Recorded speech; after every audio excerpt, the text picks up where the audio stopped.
Hello lovelies, welcome to Tuesday's video. It has been a very beautiful day in Joburg. I'm very happy the rain finally stopped and we can actually go outside in our garden again. So I was talking to my beautiful sister earlier today and I was just looking at her and I said to her, you're looking really beautiful today. You're looking really relaxed, and I couldn't quite put my finger on it for a while as to what had changed with her. Until I realized just she doesn't have the black bags under her eyes. She's not looking so tired. She's looking really relaxed and calm. Her face is looking beautiful.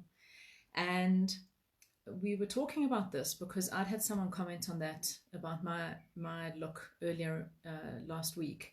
Not earlier, later last week, where they said to me, how are you managing to look, so relaxed and so calm through lockdown? And I hadn't paid attention to what was physically going on with me, but then I started looking at what was happening with all of my friends, specifically women who have children, and how different they're looking at the moment. And talking with my sister, I realized that we are relaxed.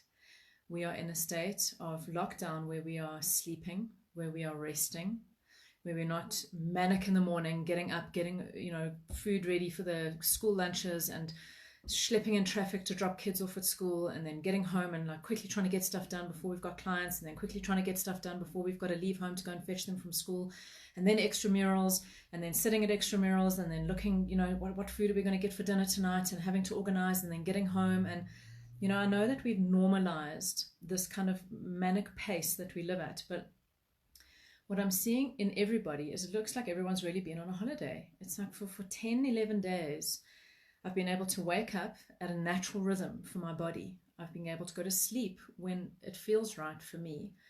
I can do something with my day, and when I feel like I don't want to do it anymore, I can stop and I can go and rest. I'm not having to rush anywhere. I'm not spending my hours in a car every day.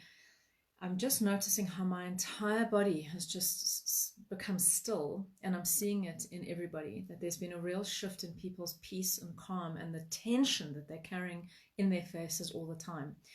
So it's really, it's bizarre that we think we have to go on one holiday a year to try and get this. We work our asses off and then we go on a long holiday once a year and hope that those 2 or 3 weeks once a year is going to be enough to put us back in touch with some semblance of calm and normality before we hit that rat race again.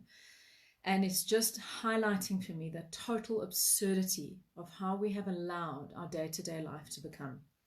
That we are all in this wrecked, strained, exhausted, never-ending action state, which is so abnormal for our, state of health. And I know that we all, know that what was normal is never going to be normal again, and we're all in a process of creating the new normal. But it's like I don't ever feel like I want to go back to the life I was living before this again. Having stepped out of it without having to go on holiday, like having stepped out of it and just being in a home with my family and moving at a slow pace is what I want to feel like every day. So I was thinking about this, and I remembered the parable of the fisherman. And I know that quite a few of you know the story, but it's really beautiful. And I thought this is exactly the problem with where we've been living. So I'm going to read you a story time. I'm going to read your story. And I just think it's so apt for where we have been as a human race. So here's the story. A rich investment banker was taking a much needed vacation on a small coastal village. One day after he arrived, he was sitting on the beach watching a small boat come in with just one fisherman who had caught quite a few large fish. The banker was impressed by the quality of the fish and asked the fisherman how long it had taken him to catch the fish. The fisherman replied, "Only a little while." The banker asked why he didn't stay out longer and catch more fish. The fisherman replied that he'd had enough to support his family's immediate needs. The banker was confused and said to him, "But what do you do with the rest of your time?" The fisherman replied, "Oh, I sleep late. I go and fish when I want to. I come home, I sit on the beach, I play with my children, I take a walk down the beach, I have a siesta with my wife, and then late in the afternoon I stroll into the village where I have a beer with my friends and we play guitar and games until I'm ready to go to sleep. I have a really full and wonderful life." The banker scoffed. He said, "Let me tell you, my friend, I have an Ivy League MBA, and I could really help you grow your business. If you spent more time fishing each day, you could catch more fish, which you could then sell at the market. And with the money you make at the market, you could then end up buying another boat with another crew member who could go out with you to fish. And with 2 boats and 2 crew members, you could be catching a lot of extra fish. And the more fish you catch, the more fish you could sell at market. And then you could end up having another boat and another boat. And before long, you could end up with a whole fleet of fishing boats. The fisherman listens quietly. And then the banker carried on. But you don't stop there. Once you've got your whole fleet of fishing boats, you could then, instead of selling your catch to the middleman, go and sell directly to the processor. And eventually you could actually open up your own cannery. And once you've done that, you are then in control of your product and your processing and the distribution.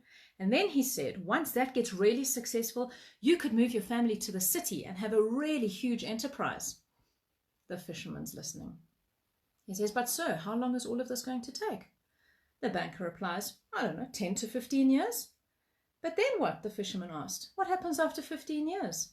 The banker laughed and he said, well, that's the best part, because when the time is right, you can sell your company for millions and you will be a rich man. Millions, sir? Really? He said. But then what would I do?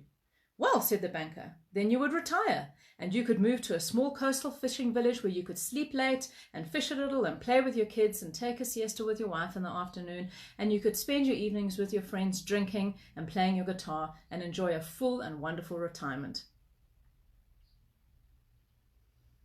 I mean, I love this parable because isn't it just sum up the human race?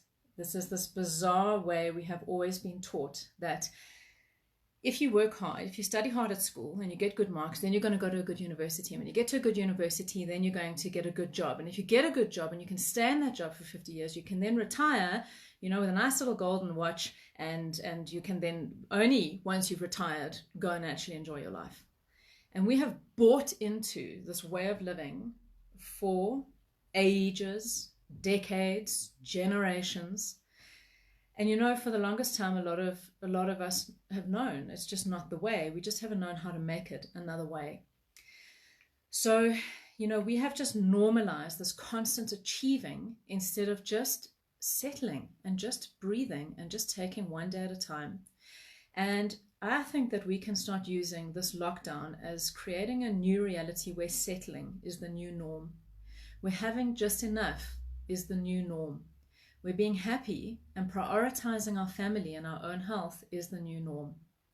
And we don't need to break ourselves earning money that we never really get to enjoy, because the work is what's taking us away from all the things we actually want to be doing with our lives. You know, I've just watched myself in this lockdown. I think it's now going on 11 days that I haven't had a fight with my daughter. I mean, that is unusual. I've got a teenage daughter. We are at each other's throats all the time. But watching her in her teenage years being able to sleep late and move slowly into her day and do the work that she needs to do with schoolwork, but then actually do what she wants to do. She is like a completely different human being. She is calm. She is relaxed. We are enjoying being in each other's space. There's no more tension. Now, I know somebody did this research, you know, it's been for a few years now, about how lethal it is to actually wake teenagers up so early and force them into a school environment at 7 o'clock in the morning. And that most teenagers should really only be starting their day at about 10 o'clock because of what's going on with their brains and the way that they are evolving. This early morning start is actually critical to them. So, you know, we've got to take this chance to really look at what are we going to be doing with our businesses and with our kids and with education and with everything moving forward, because it cannot go back to the way that it was. We have to find our peace and our calm and make it normal instead of waiting for the 3 weeks over December where we can go and find it. So, you know, when it comes to education, I'm not an educator. I'm not an educational specialist, but there is a man who I think is one of the most phenomenal speakers when it comes to this, and his name is Sir Kenneth Robinson. And he has one of the best TED Talks I've ever watched, and I'm going to post it under this video. And I urge all of you to watch it, especially those of you who have got children. It just so brilliantly sums up you know, the problem with the way that we are running businesses and the way that we are running education for this world. So Kenneth Robinson is a British author. He is an international advisor on education. He's very well known, and the TED Talk he does is called Changing Education Paradigms. So, his whole thing is, how do we educate our children to take their place in the economies of the 21st century? As I don't even know what our economy is going to look like at the end of this month. And we still push this education system that is so archaic and so out of date and so not relevant for where the world is moving.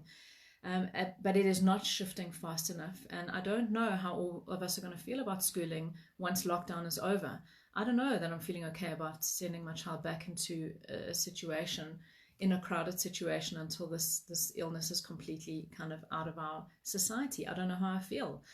I don't know, how the education system is serving her past having an amazing social life. I really feel that about high school. I feel that high school really is about the social stuff. I know it was for me.